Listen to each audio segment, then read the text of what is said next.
Greetings all, FerrariMan601 here. Welcome back to Assetto Corsa, and now, late breaking news for all of us, VRC have released the second installment in their prototype pack, the Oriole 8. Now, all of you, of course, are going to know exactly what this car is. This is a VRC clone of the Audi R8.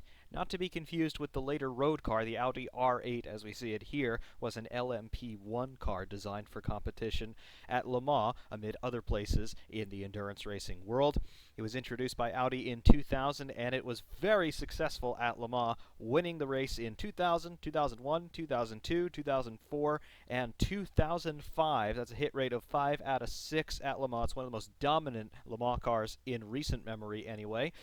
Really powerful, really well designed. Of course, you would definitely expect things like this from a German company. It is engineered to the ends of the earth and beyond. In terms of what we've got going on here, we've got a 3.6-liter 90-degree V8 with twin turbochargers feeding air into the intake plenum there. That's mounted in the middle, in the midsection of this car, underneath this bodywork, which of course would come off on the real deal. That runs through a 6-speed sequential transmission, paddle actuated in this car, as it would have been in reality.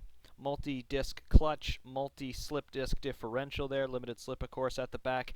And yeah, a hugely successful competition history for this car, and VRC now have brought it into Assetto Corsa for all of us to have a little bit of a play around with. I've not driven it yet. This is my first ever shakedown run in the car. Just real quick with the setup screen to show you what you get on default.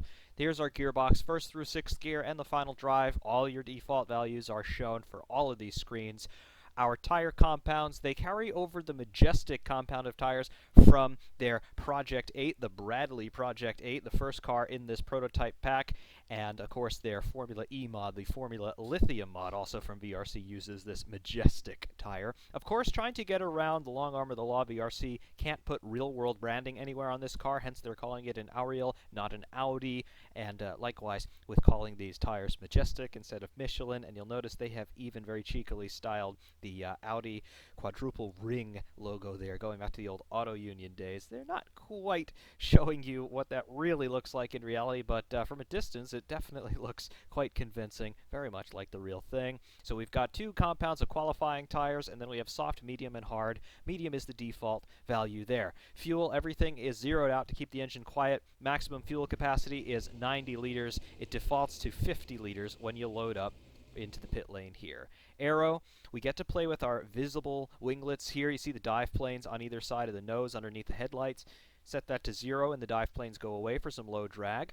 The rear wing, the angle of attack changes on this rear wing as you go up and down through the settings. It very nearly flattens out at setting 0 and then all the way up at step 5. It defaults to step 4.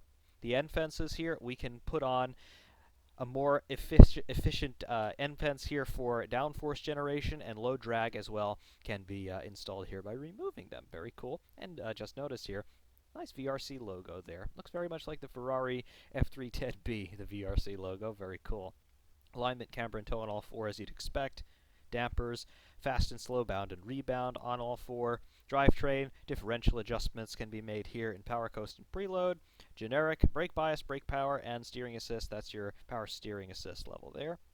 Heave dampers, bound and rebound. That is, I believe, only on the front end. Suspensions, more intricate suspension settings on all 4 corners, as well as the third springs there, and anti-roll bars. Visual mods, air intakes. You can see the air outlets is really what they are, the louvers. On top of the front wheels, we can either have pretty much a completely blanked off specification here, or we can open up those louvers as we so desire. The idea behind these is you just want to bleed air from inside the wheel wells so that at high speed you don't generate too much lift, and as Mercedes found out at Le Mans in this era, when you generate lift at 220 miles an hour or so, bad things happen very quickly. Regardless, let's take everything back to default with our setup. Again, we haven't changed anything anyway. Back to 50 liters of fuel, and into the cockpit with us. What do we have in here? Everything is alive. It looks like on the dashboard we have got speed in the top left, gear position indicator there in center, crankshaft RPM at 2300 right now. There we go. That updates in pretty much real time. Below that, we have got a current lap time, position, And then below that on the lower right, looks like oil and water temperature. Looks like the bottom two on the left-hand side, those blank windows now going to show us a live delta as well as our previous lap time. So pretty good instrumentation we can see. We also have a little bit of a clock there, which apparently is functioning on the extreme right of the cockpit near where that roll buttress is there. It's basically, if we go back outside, you can see what they're doing. You can see that the driver is surrounded by pretty much an open wheel style headrest, and we've even seen these start to sprout up in stock cars since this car was racing. So again, driver safety there and a little bit of driver comfort as well, having him surrounded by that headrest. The right side of the car is pretty much empty except for a little ignition box there, as well as a fire extinguisher. Theoretically, you could put a second seat there if you really wanted to. Anyway, back to the cockpit. What have we got going on in here from a driving perspective? I've been pretty anxious to check this one out, and hopefully it's going to live up to the expectations. I'll leave the pedals up in the lower left for you so you can see what my inputs are. Clutch in. First gear with a bit of a clunk. Let's raise the revs and pull away. There we go. Not the best pull away. Okay, it's a little bit squirrely right out of the gate there, even on the limiter. Let's see what we've got.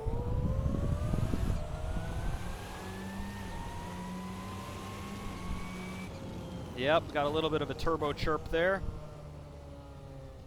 So far, so good. Nothing is up to temperature at the moment, so just working on that. Nice shift lights coming up across the top. Very similar in terms of overall instrumentation to the Project 8, as you might expect.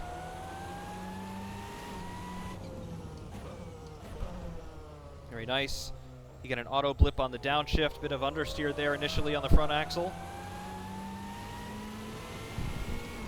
We do not have cockpit adjustable turbo boost, at least not that I can tell.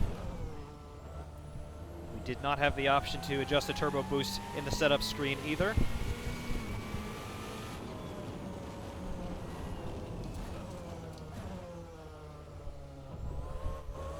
Okay. Just working on getting the front axle there. Brakes feel very communicative. Doesn't seem awfully easy to lock them up yet. A little bit of snap oversteer getting on the power out of Variante Alta, no problem. On the brakes. Braking way earlier than I really have to, just again trying to feel out where that front axle is. It's still washing away on me. Very understeery on default setup. Straight line speed is there though. There's 260, 275, 280 on a brakes. Get a really big blip from the ECU on the downshift there, and okay, we hit the curb a bit too hard and it punted us off. Okay, good to know.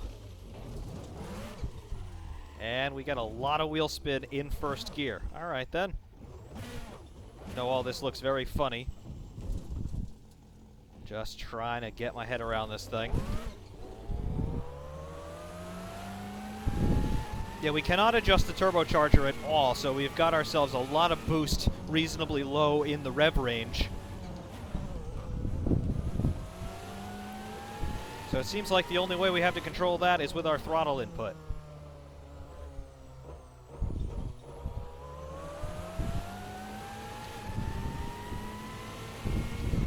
Pretty good so far, I've got to say, though.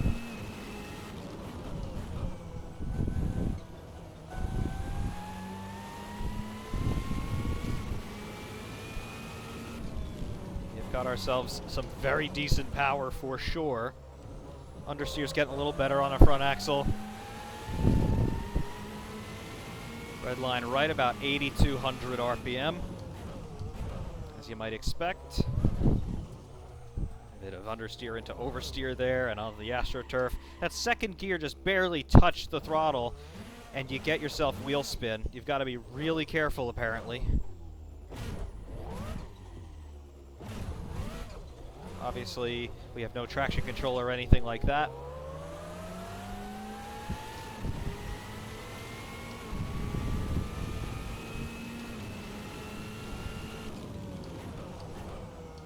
Yeah, I could definitely See myself getting used to this.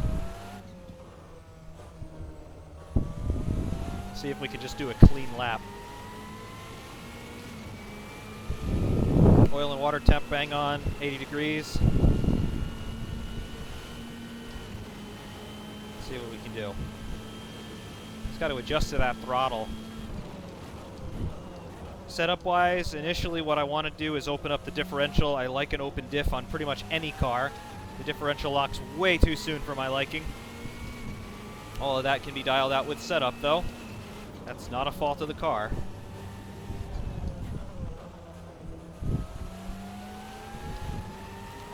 Bit afraid of the exit curbs there in terms of getting the power down.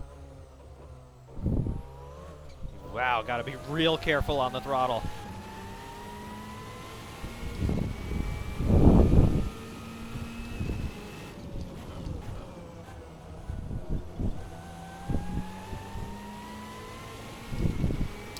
Above 200 clicks, yeah, you start to feel the downforce. Coming here into Acqua Minerale, yes, you can definitely feel that you've got some aero helping you. Now at Variante Alta, where we got ourselves caught out last time by the power oversteer. Just be careful. There we go.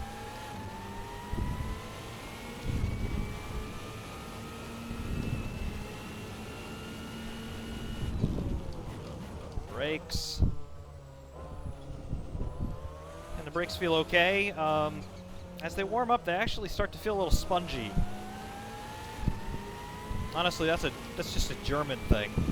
Every German car I've ever driven in real life, the brakes start to get spongy when they get warm. They still work fine, though.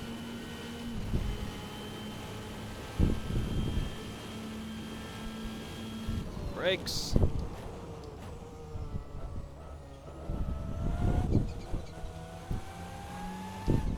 Short shift into fourth to the last bit of Tamburello. Brakes. Villeneuve. The apex. Careful on the exit on that AstroTurf. Okay. Second gear for Tosa.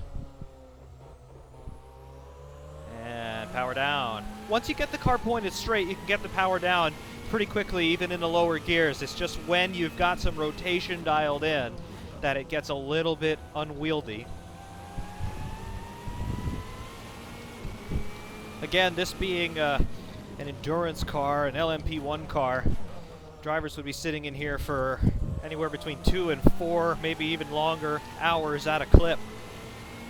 So the car does kind of will you into being somewhat conservative, at least the initial thoughts here. Makes sense given the sort of arena that it was designed for. 24-hour race is not necessarily about all-out pace.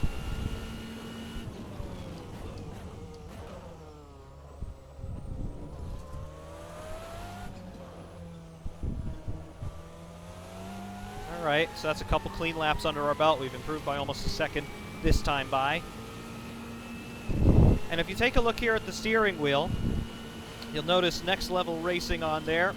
They are VRC's official sponsor and partner for the prototype project.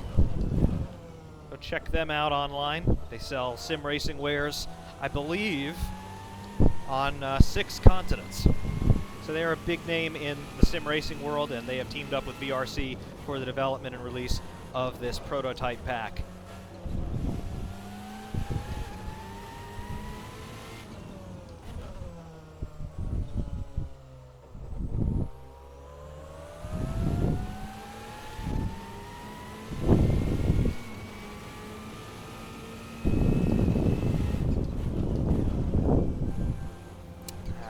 I feel like I'm beginning to come to grips with this machine now.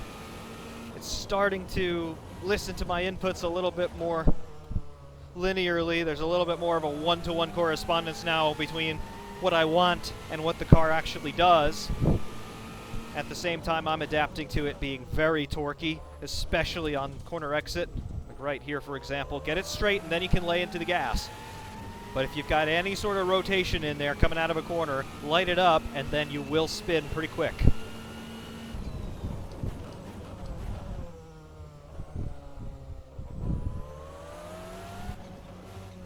It's not too bad at all, though, from where I'm sitting. Do a nigh-on identical lap time to what we did last time by. The only bit of instrumentation that I don't readily see here is fuel gauge. Also, I just noticed on the extreme right of your screen, across the headrest that we talked about earlier, take a look. You actually see a live lap time counter. You see a little clock there, just ticking past 20 seconds. That is your current lap time. Again, we get that reiterated on the dashboard itself, so you've got your current lap time in 2 places. Not bad. Replay cameras might actually show that a little bit nicely, depending on which ones you choose for the onboards.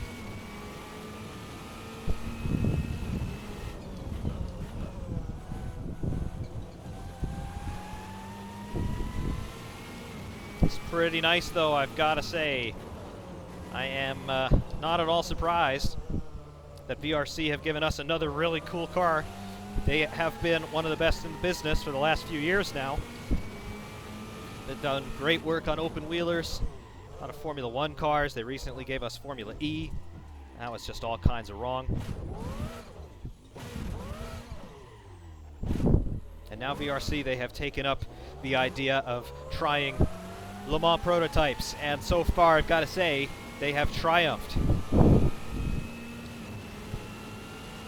They have not really done too many, they're not tin tops, but closed wheel cars. Typically VRC, we associate them with Formula cars, usually Formula 1, but here, they're going into uncharted territory as far as they're concerned as a team, and they've taken what they have learned with their absolutely great Formula 1 mods and Formula Lithium mod, and they're applying it to a slightly different problem.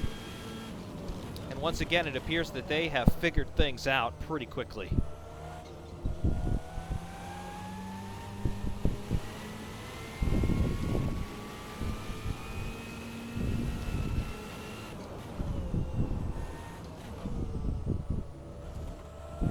Really nice. Very, very pleased with the way this is going. I predict a lot of seat time in this car in the weeks ahead.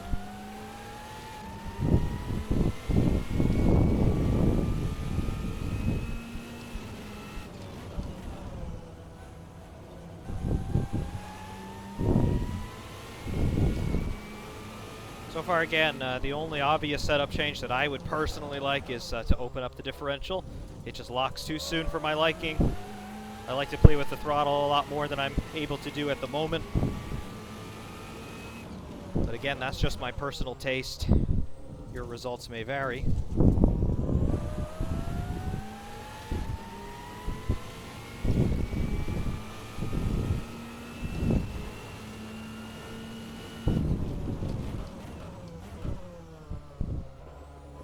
Take that exit curve, get the power on, chase the back end around a little bit. Hard into the gas, nail it to the line. We're going to be gaining a little bit more than 6/10 on this final lap for us. And that's a 137.398. Not bad at all, if I do say so myself. Sight unseen, first lap's turned in a new car. I'll definitely take that as a reasonable benchmark for where we can progress in our understanding of this new toy. Very cool. Flip it back around.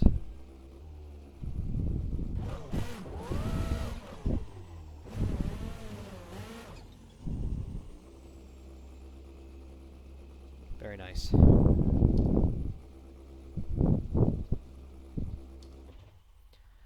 Very nice indeed. The VRC Auriel 8. Beautiful. Absolutely beautiful. There are your headlights. There are your little marker lights on the mirror fairings there, showing us that we are in pit lane.